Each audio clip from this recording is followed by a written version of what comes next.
விழுப்புரம் நாடாளுமன்ற உறுப்பினர் துரை ரவிக்குமார் அவர்களின் மேம்பாட்டு நிதியில் கட்டப்பட்ட நாடக மேடை, அங்கன்வாடி கட்டடம், சிமெண்ட் சாலை ஆகியவற்றை மக்கள் பயன்பாட்டிற்கு திறந்து வைக்கும் நிகழ்ச்சி விடுதலை சிறுத்தைகள் கட்சியின் மாவட்ட செயலாளர்கள் மலைச்சாமி, விடுதலை செல்வன் ஆகியோர் தலைமையில் நடைபெற்றது. உளுந்தூர்பேட்டை சட்டமன்ற தொகுதி அரசூர் ஊராட்சி, திண்டிவனம் சட்டமன்ற தொகுதி விட்லாபுரம், கீழ்விசிறி, இருளர் குடியிருப்பு, முன்னூர் ஆகிய பகுதிகளில் நடைபெற்ற நிகழ்ச்சியில் விடுதலை சிறுத்தைகள் கட்சியின் பொதுச் செயலாளரும் விழுப்புரம் நாடாளுமன்ற உறுப்பினருமான துரை ரவிக்குமார் கலந்து கொண்டு தனது தொகுதி மேம்பாட்டு நிதியின் கீழ் கட்டப்பட்ட கட்டடங்களை திறந்து வைத்தார். இதில் மாவட்ட பொருளாளர் இளங்கோவன், வட ஆலப்பாக்கம் ஊராட்சி மன்ற தலைவர் லட்சுமிகாந்த், விட்லாபுரம் ஊராட்சி மன்ற தலைவர் வழக்கறிஞர் சிவக்குமார், திண்டிவனம் நகரமன்ற துணைத் தலைவர் ராஜலட்சுமி வெற்றிவேல் உள்ளிட்ட பலர் கலந்து கொண்டனர்.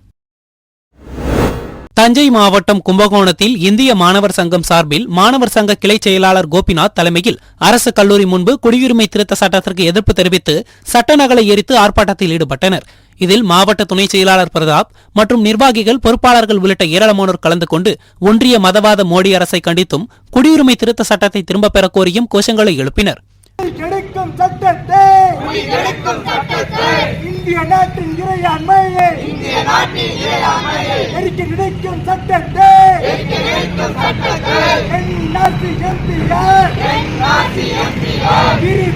சட்டங்களை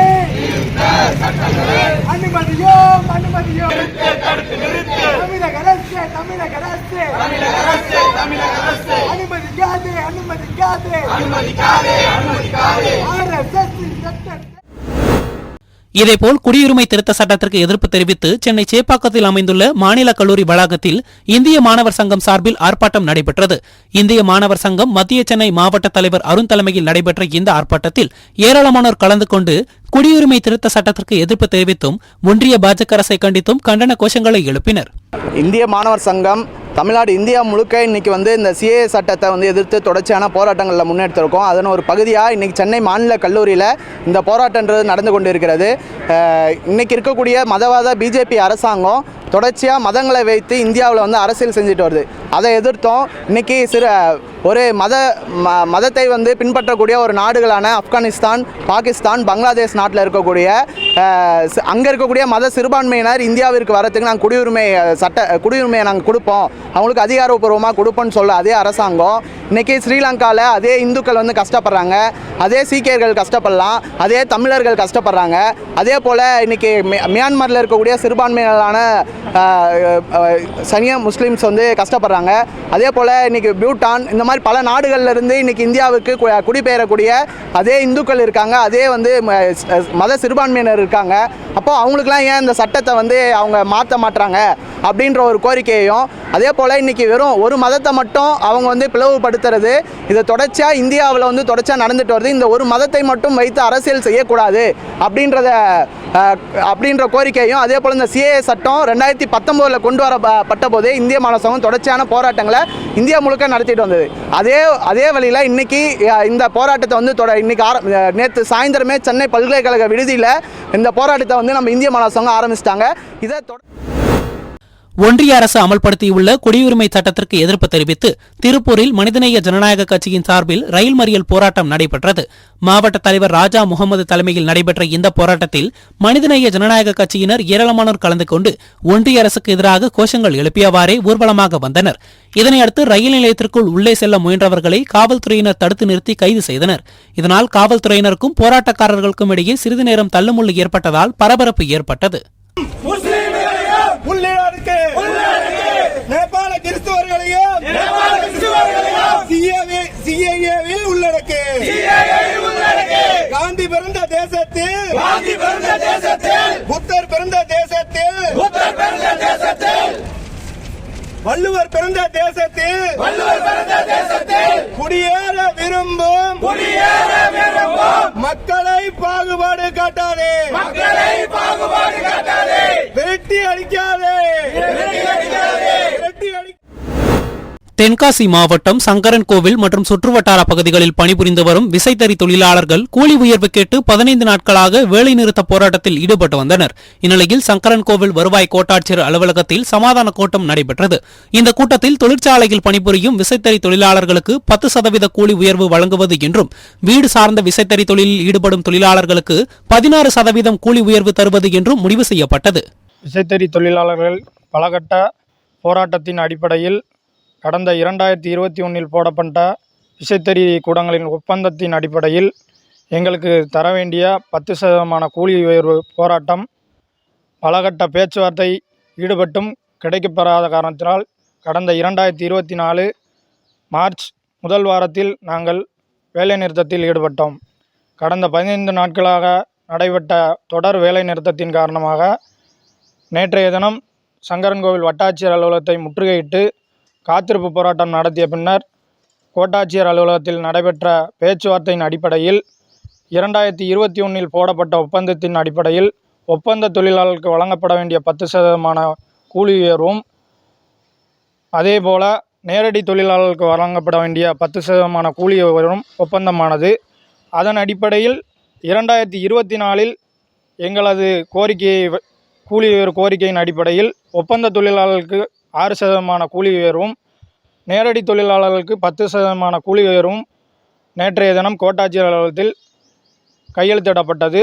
இதனை நாங்கள் மனப்பூர்வமுடன் ஏற்றுக்கொண்டு இன்றைய தினத்திலிருந்து நாங்கள் வேலைக்கு பணிபுரிவதாக அன்போடு தெரிவித்துக் கொள்கிறோம்.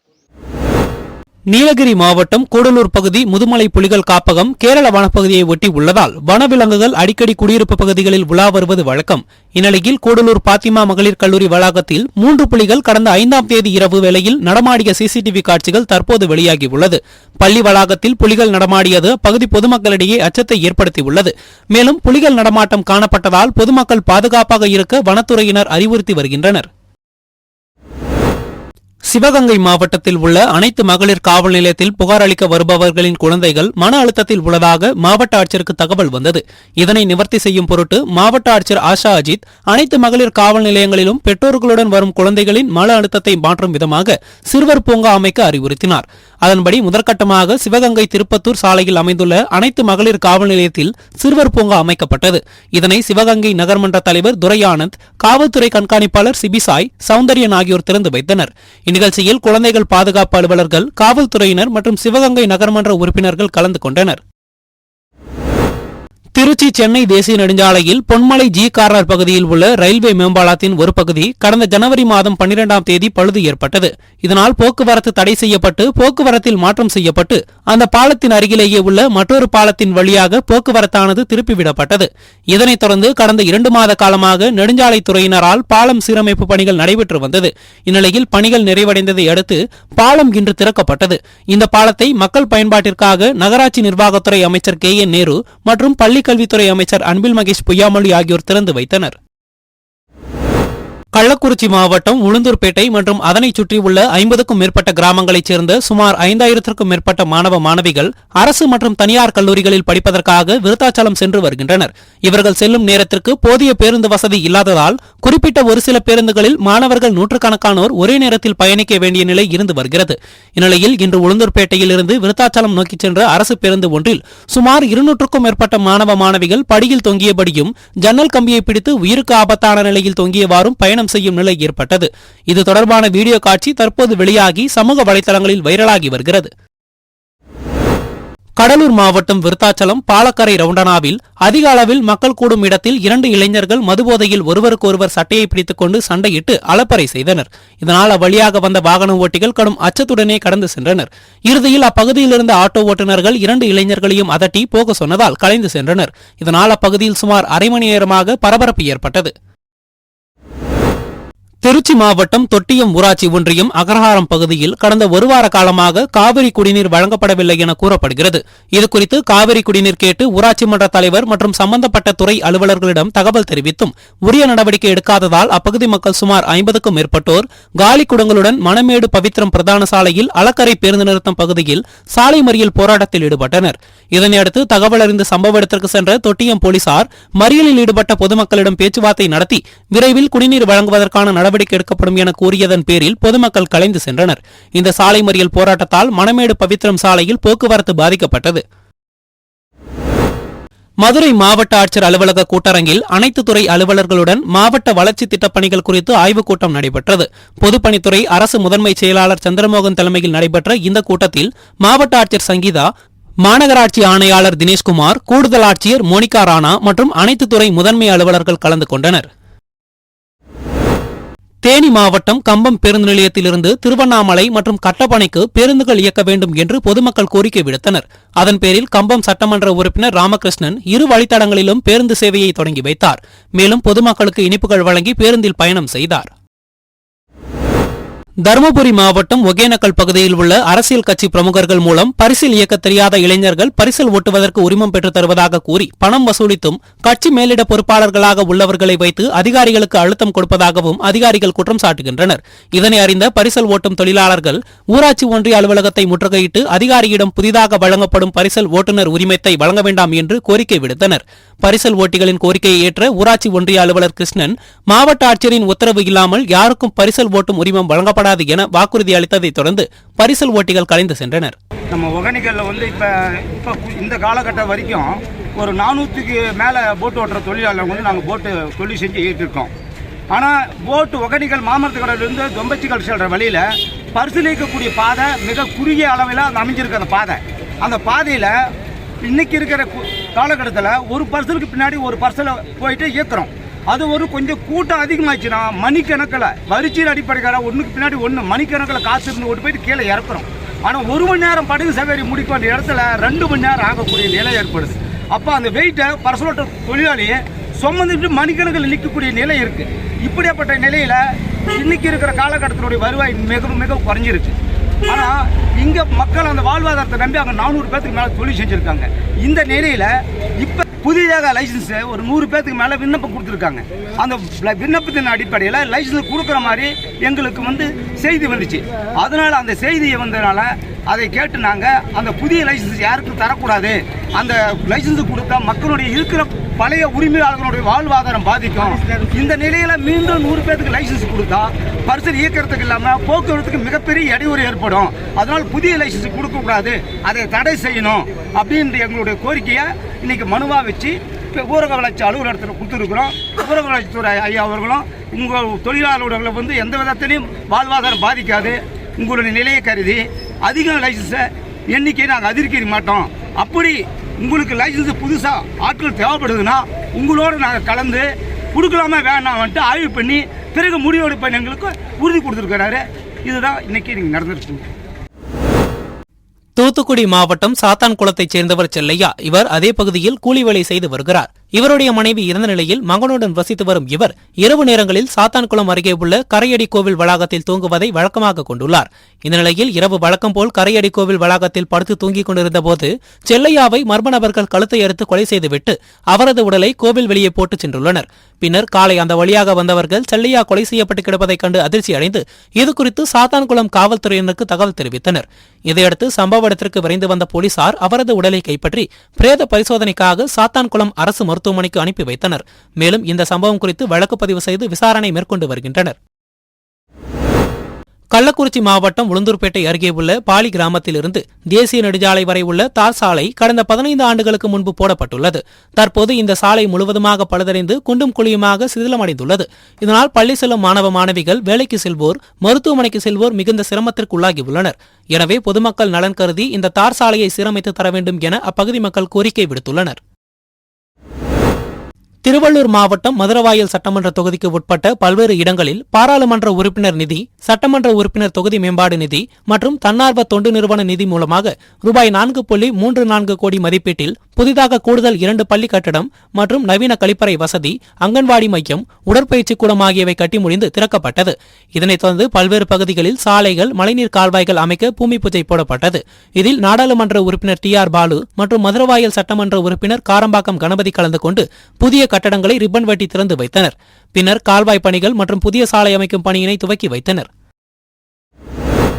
திருப்பத்தூர் மாவட்டம் திருப்பத்தூர் ஊராட்சி ஒன்றிய அலுவலக வளாகத்தில் செய்தி மக்கள் தொடர்புத்துறை சார்பாக தமிழ்நாடு முதலமைச்சரின் முத்திரை பதிக்கும் முத்தான திட்டங்கள் குறித்து புகைப்பட கண்காட்சியை மாவட்ட ஆட்சித்தலைவர் தர்பகராஜ் ரிப்பன் வெட்டி துவக்கி வைத்தார். இந்த புகைப்பட கண்காட்சி அரங்கில் புதுமை பெண் திட்டம், நம்ம ஊரு சூப்பரு, நம்ம பள்ளி நம்ம பெருமை, கல்லூரி கனவு, நான் முதல்வன், கலைஞர் மகளிர் உரிமை திட்டம் உள்ளிட்ட அரசின் பல்வேறு துறை சார்ந்த அரசின் நலத்திட்டங்கள், அறிவிப்புகள், வளர்ச்சிப் பணிகள் மற்றும் அரசின் சாதனைகள் உள்ளடங்கிய பல்வேறு புகைப்படங்கள் பொதுமக்கள் அறிந்திடும் வண்ணம் பார்வைக்கு வைக்கப்பட்டிருந்தது. விழுப்புரம் மாவட்டம் செஞ்சி அடுத்த ஈச்சூர் கிராமத்தைச் சேர்ந்தவர் கௌரி. இவருக்கும் விக்கிரவாண்டி வட்டம் துறவி கிராமத்தைச் சேர்ந்த முத்துராஜா என்பவருக்கும் கடந்த 2023ஆம் ஆண்டு திருமணம் நடைபெற்றது. பின்னர் சிறிது காலம் கழித்து வரதட்சணை கேட்டு முத்துராஜா என்பவர் கௌரியை கொடுமைப்படுத்தியுள்ளார். இதனால் கௌரி தனது தாய் வீட்டிற்கு வந்துள்ளார். இந்நிலையில் கௌரியை தொலைபேசியில் தொடர்பு கொண்டு முத்துராஜா தொடர்ந்து தொந்தரவு செய்து வந்துள்ளார். இதுகுறித்து கௌரி செஞ்சி அனைத்து மகளிர் காவல் நிலையத்தில் கணவர் முத்துராஜா மீது புகார் அளித்த நிலையில் செஞ்சி அனைத்து மகளிர் காவல் நிலைய ஆய்வாளர் விஜி பாதிக்கப்பட்ட கௌரி தரப்பினரிடம் எந்தவித விசாரணையும் மேற்கொள்ளாமல் கௌரி வீட்டாரை ஒருமையில் பேசி மிரட்டியதாக கூறப்படுகிறது. இதனால் ஆத்திரமடைந்த பெண் வீட்டார் செஞ்சி காவல் நிலைய ஆய்வாளரிடம் வாக்குவாதத்தில் ஈடுபட்டதால் பெரும் பரபரப்பு ஏற்பட்டது. தூத்துக்குடியில் வைகுண்டபதி பெருமாள் கோவில் அறங்காவலர் குழு அலுவலகத்தை சமூக நலன் மகளிர் உரிமைத்துறை அமைச்சர் கீதா ஜீவன் திறந்து வைத்தார். பின்னர் செய்தியாளர்களை சந்தித்த அவர் மகளிர் உரிமை திட்டம் குறித்து நடிகை குஷ்பு இழிவுபடுத்தி பேசுவதற்கு 1,16,00,000 பெண்கள் பதிலளிப்பார்கள் என்று தெரிவித்தார். இருக்காங்கன்றது எனக்கு ஃபுல் ஃபார்ம் தெரியல. பட் அதாவது 1000 ரூபாய் மகளிர் உரிமை தொகை, கலைஞர் மகளிர் உரிமை தொகை நம்முடைய முதலமைச்சர் கொடுப்பதை வந்து இழிவுபடுத்தி பேசியிருக்காங்கன்னு சொன்னாங்க. அந்த அம்மாவுக்கு தமிழ்நாட்டு மக்களுடைய பெண்களுடைய வாழ்க்கை நிலை, வாழ்வாதாரம் அறியாமல் இருப்பது இந்த ஒரு ஸ்டேட்மெண்ட்ல இருந்து நம்ம அறிய முடிகிறது. மட்டுமல்லாமல் அவர்களுடைய வாழ்க்கை முறை எப்படின்றது நமக்கு தெரியும் இல்லையா. பெரிய ஒரு பண வசதி படிச்சவங்க, பெரிய நடிகை. அதனால அவங்களுக்கு நிச்சயமா இங்க உள்ள ஏழை பெண்களுடைய வாழ்க்கை முறை தெரிஞ்சிருக்க வாய்ப்பு இல்லை. அது மட்டும் இல்லாமல் சுதந்திரம், பெண்களுக்கான சுதந்திரம் கொடுங்கன்னு இந்த அம்மா சொல்றாங்க. முத பெண்களுக்கு 1989 சொத்து உரிமை, கல்வி உரிமை, வேலைவாய்ப்பு உரிமை என்று பொருளாதார சுதந்திரம் எல்லாம் கொடுத்தது திராவிட முன்னேற்ற கழகம். எங்கேயும் ஓங்கி ஒழிக்க முடியும். அதை எதிர்த்து பேச ஒருத்தனும் கிடையாது இந்தியாவில். அதனால அதற்கு பின்புதான் இந்திய அளவில் அந்த சட்டங்கள்லாம் கொண்டு வந்தது. அதனால பெண்களுக்கான முதல் அந்த உரிமையில கொடுக்க ஆரம்பிச்சது, அடித்தளமிட்டது, இன்ன வரைக்கும் செஞ்சுட்டு இருக்கிறாங்க. எந்த மாநிலமும் இந்திய அளவில் செய்யப்படாத உரிமைகளும் பொருளாதார சுதந்திரம் கொடுத்திருக்கு. இந்த 1000 ரூபாய் உரிமை தொகையை பெண்களுக்கான பொருளாதார சுதந்திரம் தரக்கூடிய ஒரு திட்டம் தான். ஏன்னா அவங்க கையில யாரையும் நம்பி பணத்துக்காக இருக்க வேண்டியதில்லை, அவங்களே செலவழிக்கிறாங்க. அதனால இந்த அம்மாவோட, இந்த குஷ்புடைய இந்த ஒரு என்ன சொல்றது, அவங்களுடைய அந்த அறிவிக்கையிலிருந்து நம்ம தெரிஞ்சுக்கிறது என்னன்னா, தமிழ்நாட்டு மக்களுடைய நிலை அறியாமல் அவர்களுக்கு ஒரு அந்த பெண்கள் எந்த நிலைமையில இருக்காங்க, எந்த அளவுக்கு இந்த பணம் உபயோகப்படுது. ஏன்னா எல்லாராலையும் போட்டப்படுகிற ஒரு திட்டம், பெண்கள் எல்லாம் போட்டுகிற ஒரு திட்டம்.